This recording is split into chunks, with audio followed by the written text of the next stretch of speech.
Olá, sou a professora Elaine Sivalci e ministrarei a disciplina Administração e Economia para a Engenharia.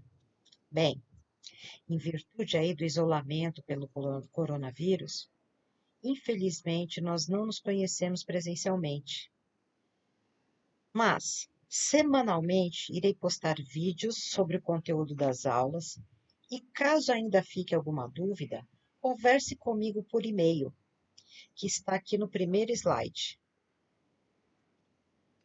Bom, primeiramente, irei me apresentar academicamente. Eu sou graduada em Administração de Empresas com habilitação em Sistemas de Informação. Pós-graduada em Gestão da Comunicação pela USP São Paulo e mestrado em Educação do Ensino Superior pela PUC de São Paulo. Possuo mais aí de 10 anos de experiência como gerente comercial em empresas na área de cadeia de suprimentos de médio e grande porte. Assim que for possível, irei conhecê-los presencialmente e será um grande prazer trocarmos várias ideias. Bem, agora iniciaremos aí as nossas aulas da unidade 1.1 e unidade 1.2. Primeiramente, quero apresentar para vocês aqui o nosso cronograma. O cronograma de aulas, deixa eu pegar aqui o marcador, um minutinho. No nosso cronograma de aula, nós começamos começamos a nossa aula, Fundamentos Gerais de Administração e 1.2, que são empresas. E na semana que vem, contextualização histórica sobre administração, as principais abordagens. O conteúdo ele está todinho aqui, é distribuído de acordo aqui com a nosso cronograma. E a gente vai ter aqui, no dia 22/4, a prova N1. E nós teremos aqui algumas atividades para a gente, que vocês estão iniciando, valendo 1000 pontos para colocar aqui no Blackboard. Eu peço, então, que vocês realizem todas as atividades de pré-aula, aula, pós-aula, que eu irei pontuá-los por essa questão também. Bem, como ainda nós não sabemos como ocorrerão essas provas presenciais, isso fica para depois, até então, mas aqui é manter uma base. Essas datas podem sofrer alguma alteração? Com certeza, em função aí do coronavírus e das ações que nós estamos tomando, pode haver alguma alteração sim, mas informaremos vocês assim que a gente puder. Bem, como que é a nossa metodologia das aulas? Nós temos aqui um modelo, este modelo vem da Croton, só para a gente situar.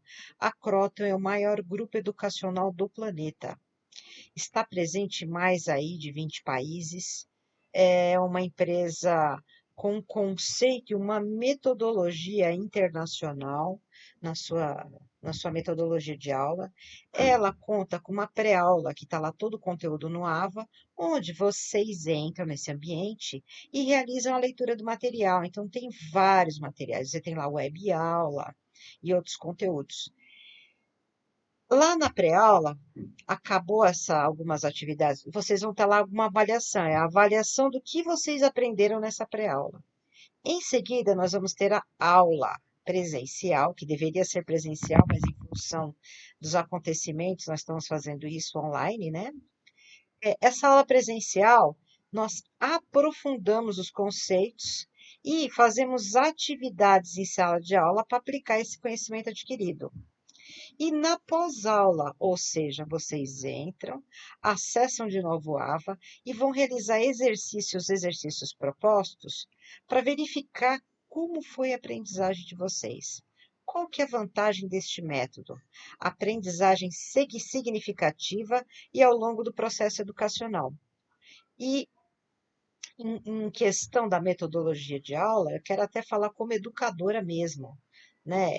E com base no meu mestrado em Educação do Ensino Superior, que o método, ele é realmente muito bom. Vocês são incentivados a ser os protagonistas do seu conhecimento. Como que isso funciona? Vocês já têm um preparo antes de vir para a aula.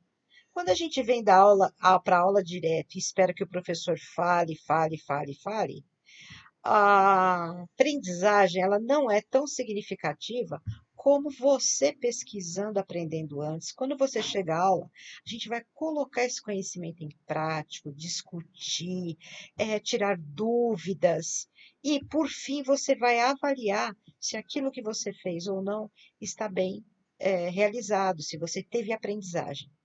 Bem, quando a gente fala de educação no ensino superior contemporâneo, o foco maior de qualquer docente deve ser o quê?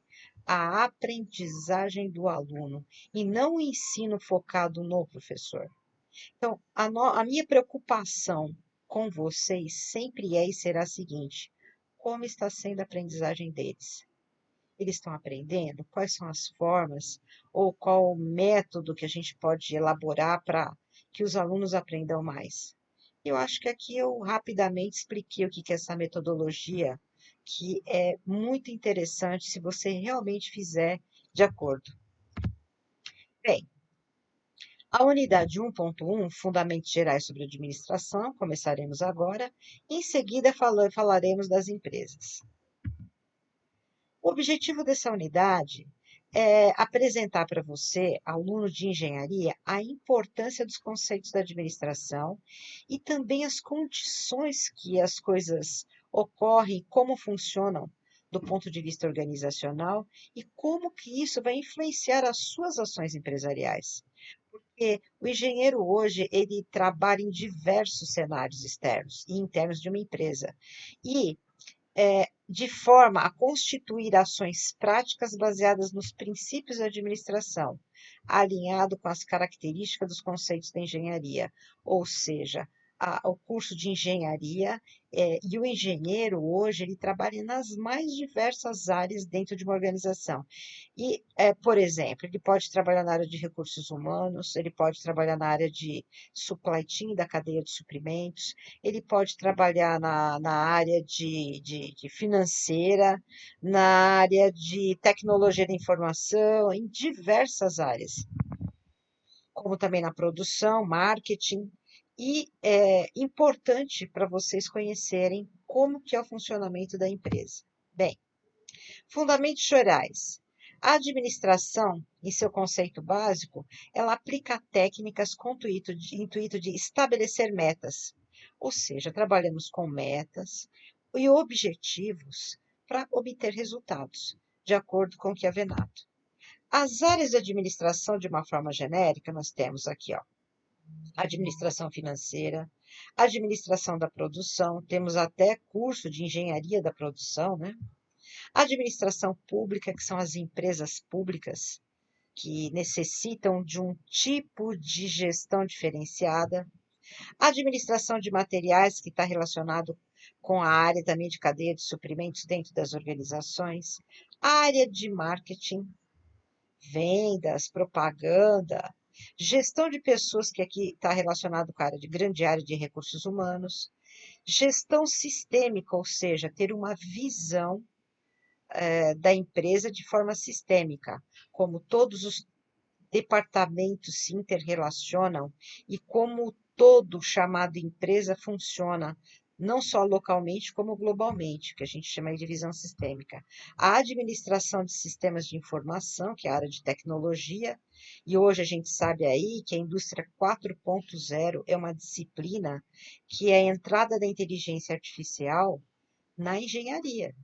Então, todas as organizações que têm linhas de produção, por exemplo, estão aí nos cursos de engenharia aprendendo a indústria 4.0, que a gente chama de quarta revolução, ou seja, a entrada da inteligência artificial nos meios de produção. Temos aqui a organização de sistemas e métodos também, que vai aí parametrizar, digamos assim, todas as nossas ações dentro da empresa e o comércio internacional. Então, são aqui diversas áreas da administração. Para começar, vamos começar a discutir um processo administrativo, que o autor até coloca que as principais atividades do campo da administração são planejamento, organização, direção e controle. Entretanto, existem outras atividades que servirão de apoio para tomar a decisão. Então, na tomada de qualquer tipo de decisão, a gente vai ter diversas atividades e ferramentas. Agora, que são esses princípios da atividade do campo da administração? Primeiro, a gente tem que fazer planejamento antes de realizar qualquer coisa. Em seguida, nós vamos organizar os recursos necessários para atingir os objetivos realizados no planejamento. Quem irá liderar? Outros autores chamam, em vez de direção, chamam de liderança. Tanto faz. Os dois querem dizer a mesma coisa. Quem serão as pessoas responsáveis por fazer com que os objetivos estabelecidos no planejamento aconteçam de fato na realidade? E, por fim, controle, observar e monitorar através de diversas ferramentas se esse planejamento que foi realizado atingiu o objetivo ou não. Caso não tenha atingido esse objetivo, teremos que reformular todo o planejamento, a organização dos recursos necessários, a liderança e verificar o controle. Bem, vamos seguir em diante. As atividades da administração, de acordo com o Kevenato, ele coloca o seguinte: nós temos aqui, ó, no planejamento, proatividade e visão antecipada, porque se a gente está planejando, nós não fizemos nada. O planejamento parte do pressuposto do mundo das ideias, ou seja, planejamento ele é abstrato, ele coordena as ações futuras. Ele tem foco em objetivos estratégicos. Então, no planejamento, nós vamos determinar qual é o objetivo que a empresa quer ter para os próximos 5 anos. Para atingir esse objetivo, ela precisa montar estratégias, como, por exemplo, lançar novos produtos, fazer fusões, aquisições, são diversos os objetivos estratégicos. E ter uma visão de futuro, onde essa empresa quer estar daqui 5 anos. Tudo isso é o mundo das ideias. Então, a gente até fala aqui que uma observação interessante para vocês, que quanto maior o nível hierárquico dentro da empresa, mais planejamento será elaborado, ou seja, mais intangível ou mais intelectual é o trabalho, que esse trabalho aqui direcionado no planejamento. Bem, partimos, ó, planejamos, fizemos tudo correto. Vamos para a organização. Se eu já tenho planejamento, quais são os recursos necessários para atingir esse planejamento? Aí eu vou ter que ter foco nesses resultados que já estão elaborados, desempenho da parte operacional e trabalhar com eficiência e eficácia. E de uma forma simples, a gente ainda irá aprofundar nessas questões, mas ser eficiente nos processos para que no fim a empresa tenha eficácia. Então, a eficiência ela é pontual e ela não se contrapõe à eficácia. Diversos departamentos eficientes tornam a empresa como um todo eficaz. Bem, daí, a partir do momento que nós já desenvolvemos os recursos necessários para atingir os meus objetivos estratégicos, quem vai liderar? Quem é a liderança? Que vai dirigir, fazer com que isso aconteça? Como que será a comunicação entre todas as profissionais? Qual é a missão e os valores, né? Porque assim, ó, se aqui eu tenho uma visão de futuro, o meu presente está aqui. Então, hoje eu estou aqui no presente, quero chegar lá no meu futuro. Para isso, eu preciso de uma coisa chamada o quê? Valores, né? Quais são os valores da empresa? Está aqui, ó, para que a gente atinja esse futuro. Os valores norteiam aí as ações dos profissionais. E, por fim, eu tenho o controle. Networking, ou seja, como que o contato entre as pessoas, esse networking, pode ajudar aí no controle da organização, convergência entre as áreas e uma visão sistêmica holística para ver a empresa do ponto de vista de resultados de uma forma, a gente chama de 360 graus. Uma visão holística seria uma visão aí de 360 graus. Bem, o processo administrativo é o primeiro passo do planejamento. E a gente pode dizer aqui que nesta fase aí do planejamento, nós vamos traçar a coisa mais importante, definir o objetivo, traçar as metas que a empresa quer alcançar, realizar planos, né, constituídos e fazer a divisão e a programação das atividades.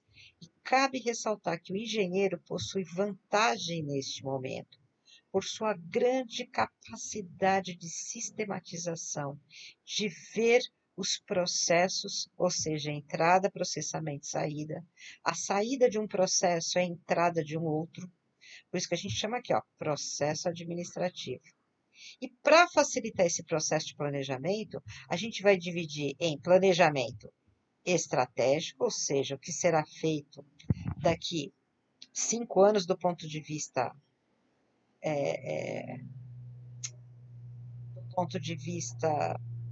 intelectual ou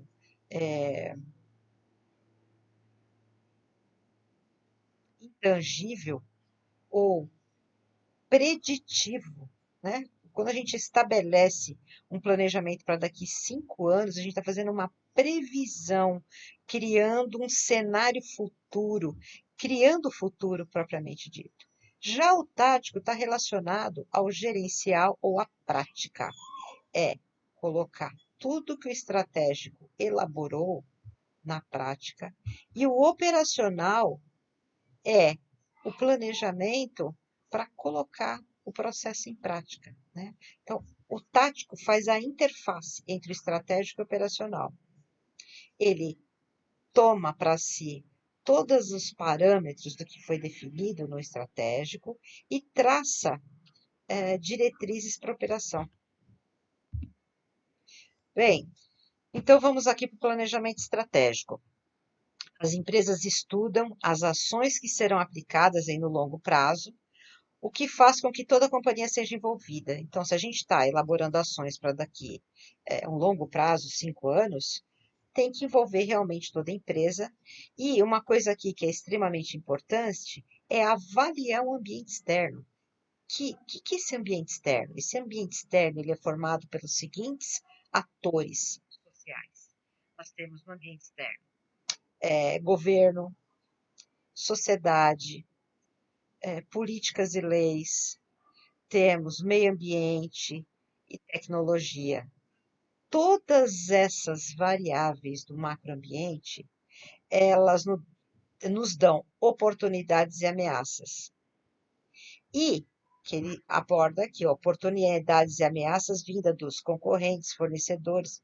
Então, aqui ainda está misturado, mas, na verdade, na questão externa, a gente vai ter aí, economia, política, leis, e determinar aí a sociedade. A mudança social reflete diretamente nas organizações.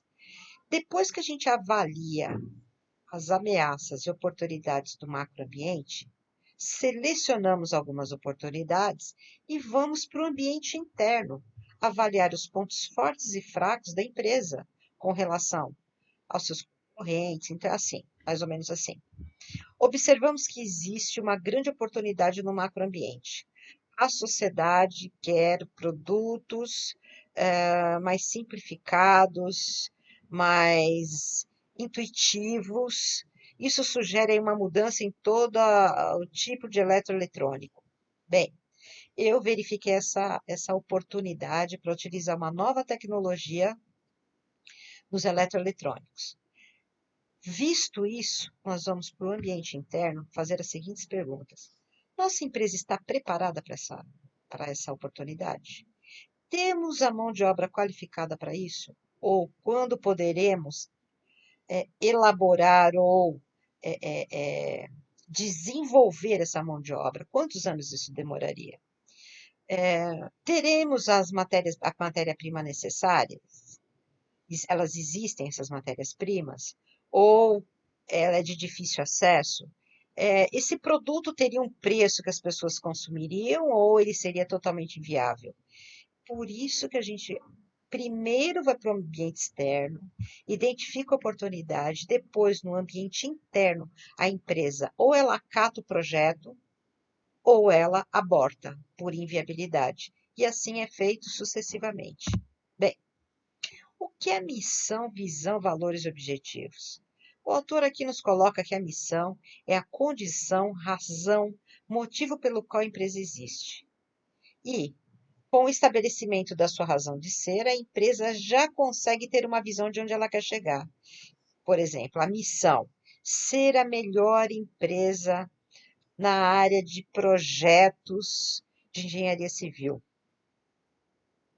Se ela hoje a missão dela é ser a melhor empresa, qual será o futuro dela, né? Ser a maior empresa do planeta, né? Se ela é local, ela quer ser global, ou assumir projetos aí em diversos países. E a gente pode associar, então, que se a gente criar planos em longo prazo, a visão se completa aí. Mas, se a gente não tiver um objetivo, a empresa não saberá para onde chegar. Que públicos serão atingidos e quais mercados serão trabalhados. Por isso, aí, o objetivo precisará ser quantificado, gerando-se metas. Então, vou dar um outro exemplo. Objetivo: ser a maior empresa em elaboração de projetos de engenharia sustentáveis.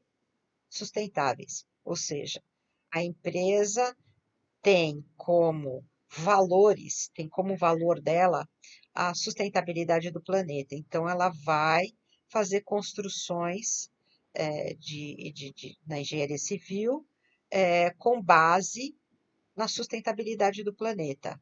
Então, ela tem que ter um objetivo. Esse objetivo tem que ser quantificado através de números, percentuais, não pode ser uma coisa vaga, né, e nem aberta. E lembrar que os valores da organização, que são os princípios éticos e comportamentais, guiam todas as decisões. E aqui é bom falar de uma questão importante. A maioria das organizações, infelizmente, não tratam a questão da missão, visão, valores e objetivos com todos os funcionários de uma forma natural, né? Geralmente as empresas elas colocam em quadros, esses quadros ficam expostos, mas os funcionários mesmos não sabem qual é a missão, visão, valores da empresa. O que vai acontecer? Como que eu vou trabalhar se eu não sei qual que é a minha missão dentro da empresa? Eu simplesmente vou lá para fazer o mínimo necessário, bater o cartão, receber meu salário. Entretanto, quando eu sei a minha missão dentro da empresa, a visão que eu tenho que ajudar ela a construir, os valores e objetivos da empresa, com certeza isso engaja os profissionais. Os profissionais ficam mais imbuídos de uma causa, quando eles conhecem a causa. Bem, agora passamos por planejamento tático. Após aquele processo lá do planejamento estratégico, entra o planejamento tático, ou seja, ele será construído para que existam análises de alternativas de médio prazo que poderão ser utilizadas para a conquista das metas estipuladas para a empresa. Então, existe uma hierarquia? Sim, existe uma hierarquia. Eu faço planejamento, crio estratégias, vou ter objetivos, que podem ser gerais ou departamentais, e, por fim, eu tenho a meta. Essas metas são estipuladas para cada funcionário individualmente e metas também departamentais.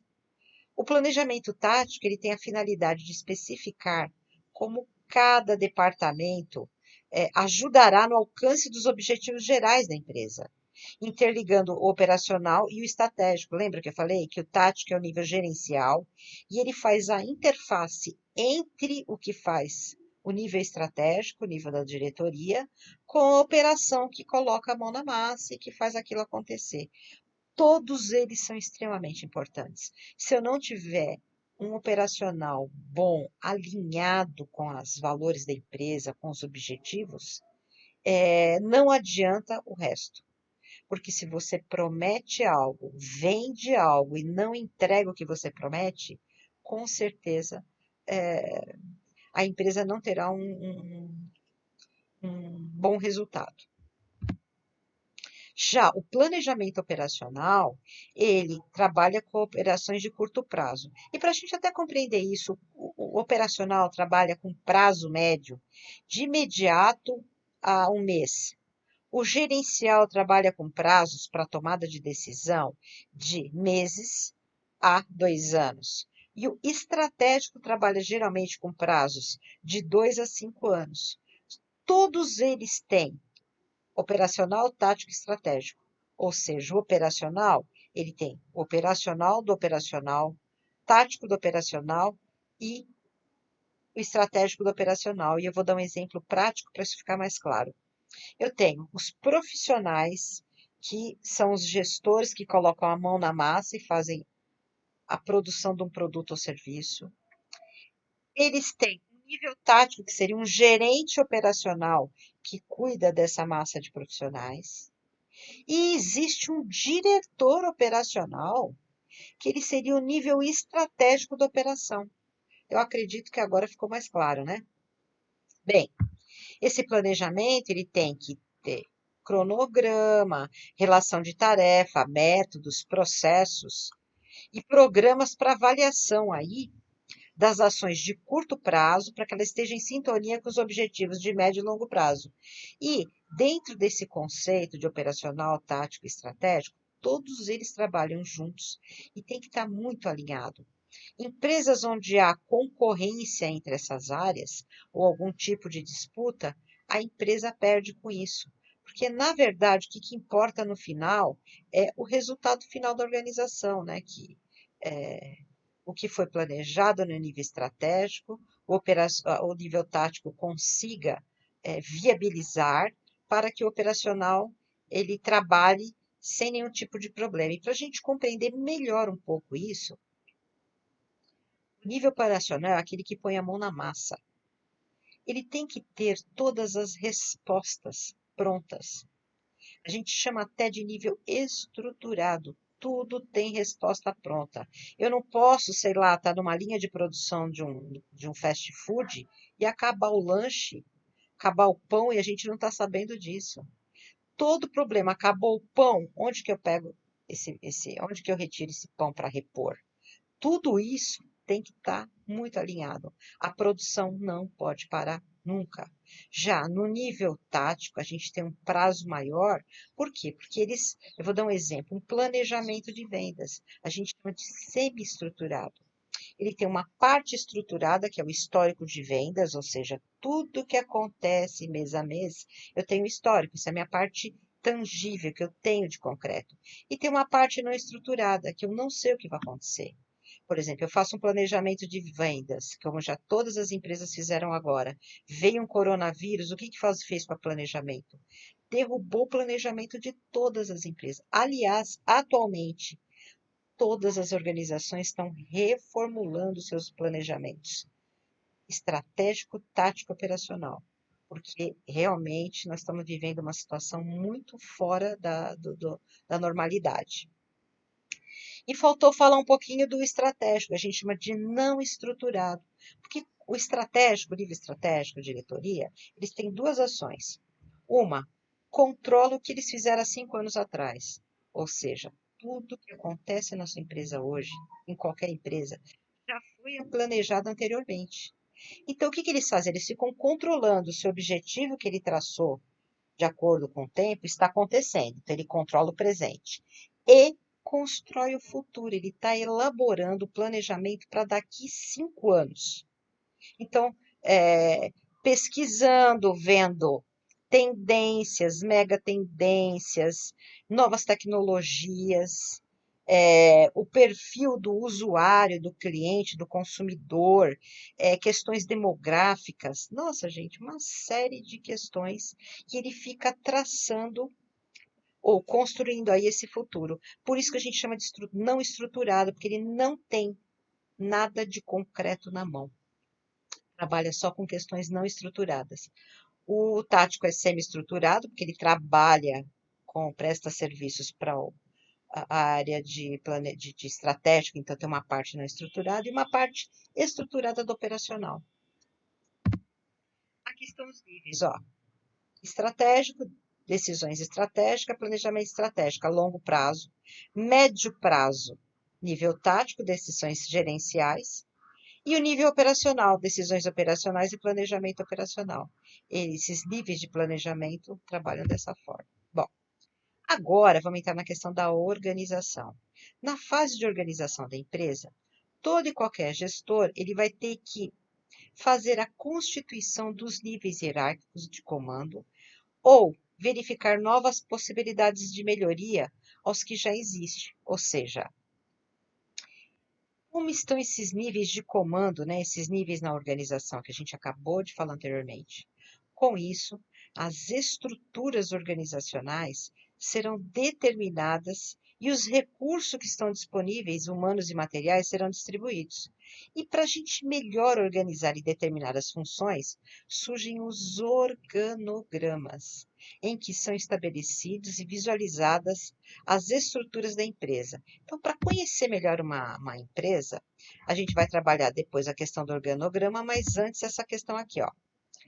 Direção. Na fase de tomada de decisão, são constantes e a gente pode exigir dos grupos de trabalho uma comunicação entre todos os envolvidos. É imprescindível. Essa direção, outros autores chamam de liderança. Então, a palavra direção ou liderança, ela tem aí o mesmo sentido, tá? A direção ela pode ser observada em unidades de comando, onde cada colaborador tem superiores para a prestação de contas, delegação das tarefas, quantas pessoas serão supervisionadas e assim por diante. Logo, a direção precisa muito de comunicação do gestor. Tanto a gente até fala que uma das competências necessárias para a liderança hoje é o relacionamento interpessoal, ou seja, a capacidade de comunicação, tratamento e envolvimento dos profissionais na organização. A gente tem uma outra questão aqui, no trabalho do gestor, que é o controle, ou seja, para finalizar, o último pilar do processo da administração é a linha de controle, que é uma função administrativa que ela tem muita proximidade com o planejamento. Por quê? Lembra que nós já planejamos o que a empresa queria, onde a empresa queria chegar? O controle é o final do processo. Então, eu tenho lá o planejamento, organização dos recursos, liderança e o controle. O controle é o seguinte: nós atingimos os objetivos do planejamento? Olha que complexo é isso, né? Que passou por várias etapas. Caso os resultados esperados não são alcançados, o que vai fazer? Vai ter que rever toda a cadeia. Será que no planejamento nós erramos? Será que na organização, na hora de avaliar quais são os recursos necessários, nós também falhamos em algum recurso? Ou negligenciamos? Ou colocamos em excesso? Será que foi na liderança, colocamos a pessoa errada para liderar determinada área? E isso influenciou no controle? Então, assim, todo o processo tem que ser revisto para ver onde foi o erro e fazer correções. Aqui as funções administrativa, planejamento, eu vou ter objetivos e metas. O objetivo é geral e as metas são mais específicas por pessoa, por departamento. A empresa ela vai ter estruturas na organização, da estrutura e da distribuição de trabalho e todos os recursos necessários. Aqui são as decisões e comunicação, a área de liderança, e o controle, para medir os resultados e fazer planos de ações caso seja necessário. Bem, finalizamos ali a unidade 1.1 e agora a gente vai iniciar aqui a unidade 1.2, ou seja, a organização empresarial, que ela agrupa recursos financeiros, humanos, tecnológicos, máquinas e equipamentos em processos únicos, que vai facilitar aí o trabalho do engenheiro. E as empresas, elas precisam produzir, vender, obter lucro, né? Aliás, essa é a máxima, né? Que o objetivo principal de uma organização obtenção de lucro para que ela tenha sustentabilidade, possa realizar, exercer a sua função social na sociedade, né? Bem, quando a gente fala de organização empresarial, a gente está aí falando é, da evolução dessas empresas ao longo do tempo, né? A gente pode dividir as empresas de diversas formas, de acordo com a propriedade, por exemplo, elas podem ser pública ou privada ou mista, economia mista. A gente pode fazer divisão por setor em que ela atua. É primário, setor primário, agricultura, mineração, pesca, pecuária, extrativismo, vegetal e caça. A gente pode falar da secundária, ou seja, é, é,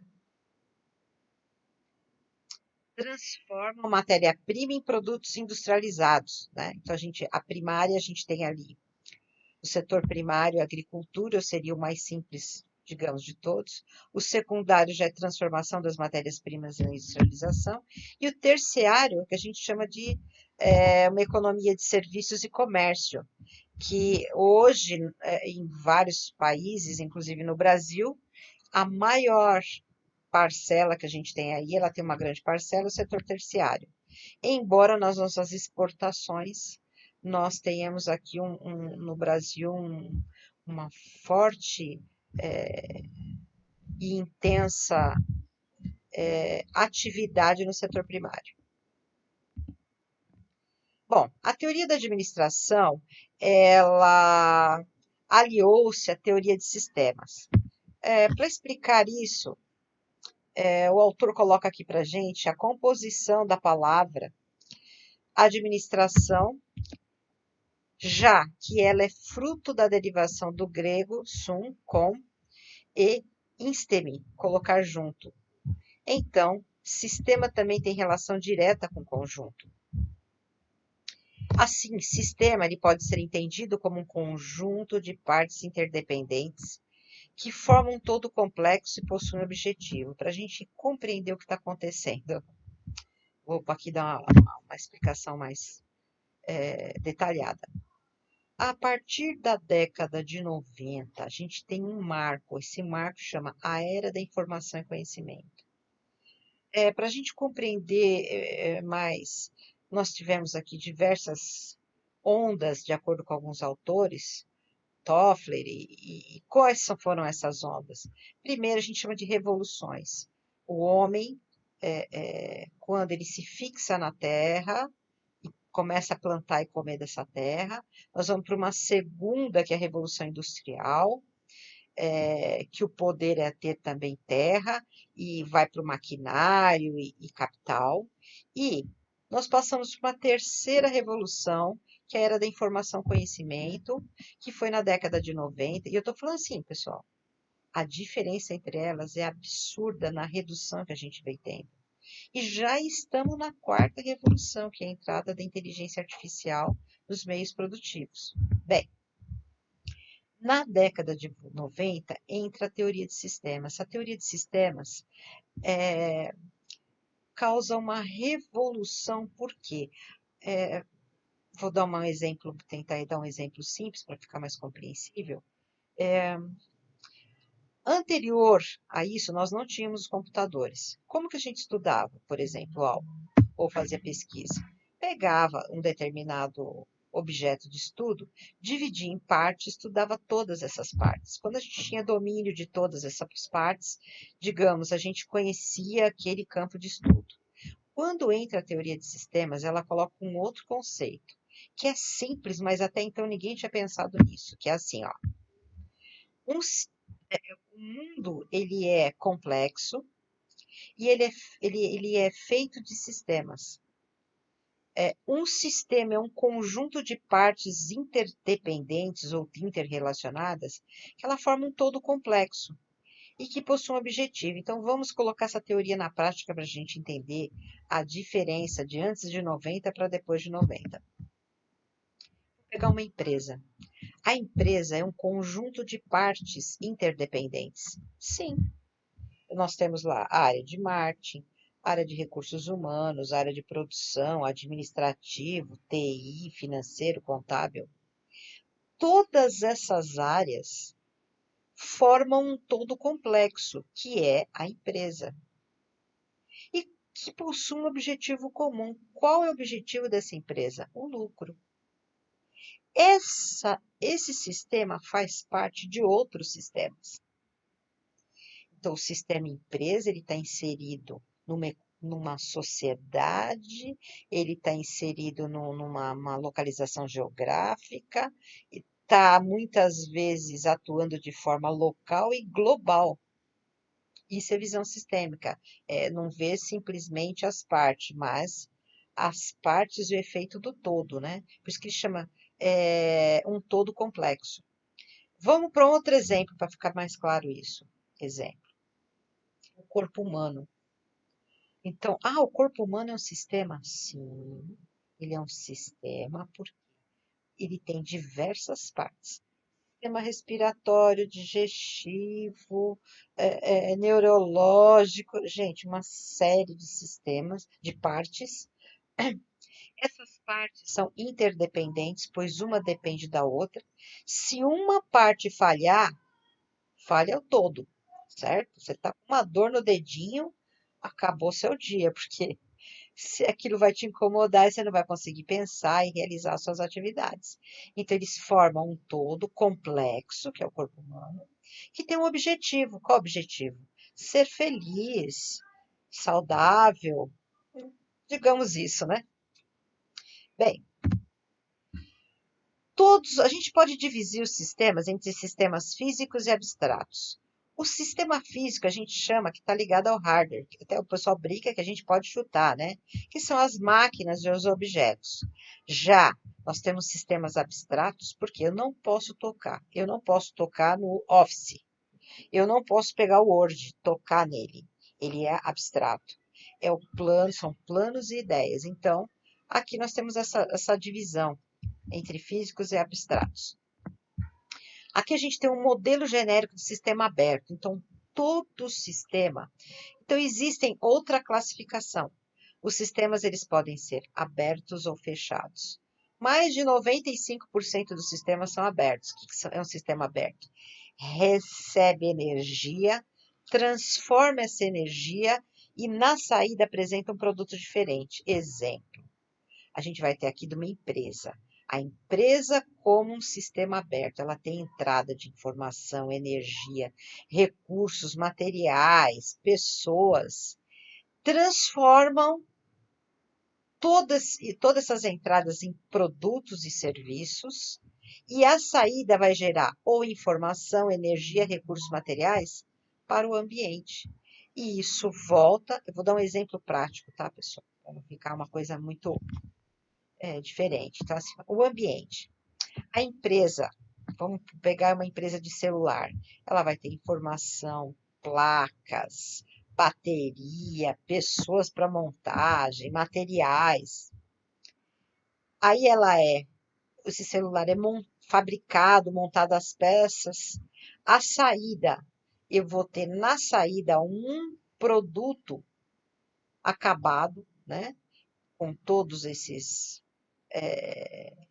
essa transformação, que eu vou colocar no ambiente, um celular que vai vender, o dinheiro da venda, ele entra na organização de novo, que vai fabricar de novo e é um processo infinito, né?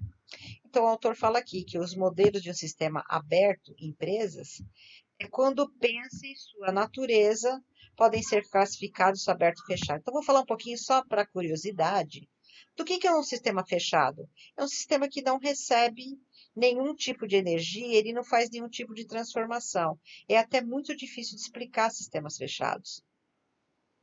Por exemplo, aquele sistema que eu tenho um pêndulo, que eu dou a primeira batida e ele fica infinitamente as bolinhas, né, elas ficam nesse tipo de objeto batendo, a gente chama isso de fechado. Um relógio sem bateria mecânico, que só pelo movimento ele... Aí você pode dizer, mas O pêndulo teve o primeiro movimento de impulso, a energia da bateria do relógio, que é mecânico, é o movimento. Sim, por isso que é muito difícil explicar, e os autores até têm uma certa dificuldade em falar sobre sistemas fechados. Uma rocha, né? Ela fica ali e ela não tem nenhum tipo de interação, né? Embora seja, tem aí a sua importância em todas as questões. Bem, temas abertos nas organizações. Vamos falar da questão da retroação. Entrada é uma condição onde se conhecem e são inseridos os insumos. Os insumos aqui, pessoal, são os recursos, que é material, olha lá, informações que serão usadas no processo produtivo, é a condição do passo inicial, pessoas, matéria-prima, tudo isso. Transformação ou processamento é a fase onde a gente identifica o fenômeno que produzirá as mudanças, o que vai transformar as entradas em saídas. Exemplo, o trabalho de transformação de matéria-prima em uma mercadoria final. E, por fim, as saídas, que é a fase final ou consequência e resultado. Aqui, para a gente dar um exemplo, entrada no sistema de informação seriam os dados. Transformação, diversos dados combinados vai me dar na saída o quê? Informação. Então, essa é uma questão da retroação, que está sempre interagindo. Bem, só para a gente lembrar, a organização empresarial ela é definida como uma composição de ordenamento de atividades, o que a gente está falando ali dos processos, para alcance de um mesmo objetivo. Um sistema de hardware ele é relacionado com as condições estruturais e físicas de uma organização. Então, o hardware é, digamos, para ficar mais claro, um mainframe, um equipamento, a CPU, acho que define mais, né? Então, o hardware ou a CPU, ela é físico, a gente pode tocar. Já o software, ele é intangível. E aí está ligado a processos, projetos, análises, ações e condições não físicas. E um sistema fechado, ele não sofre adaptação por aquilo que acontecerá fora das empresas. Enquanto que no sistema aberto, a interferência do ambiente é constante, provocando a necessidade da empresa se adaptar e reagir a essas novas condições. E aqui a gente tem uma reflexão. Empresas prestadoras de serviços também passam pelo fluxo de entrada, processamento e saída? O que você acha? Bem, aqui a gente tem as referências, ou seja, os autores que fundamentaram todo o conteúdo da aula. Coloquei aqui uma atividade individual que vocês podem realizar se vocês quiserem, até realizar atividades de pré-aula, aula e pós-aula da unidade 1.1 e ponto 2 e me entregar no e-mail até o dia 25/3, que aí eu posso pontuá-los, tá? Realize todas as atividades no AVA, de pré-aula, aula e pós-aula, que na semana que vem, no dia 25, eu vou entrar para avaliar se você tiver aí uma assertividade acima de 80%. Eu agradeço a atenção de vocês e até a próxima semana com a aula da semana que vem. Qualquer dúvida, entre em contato comigo no meu e-mail. Se cuidem, desejo muita saúde para todos vocês e até breve.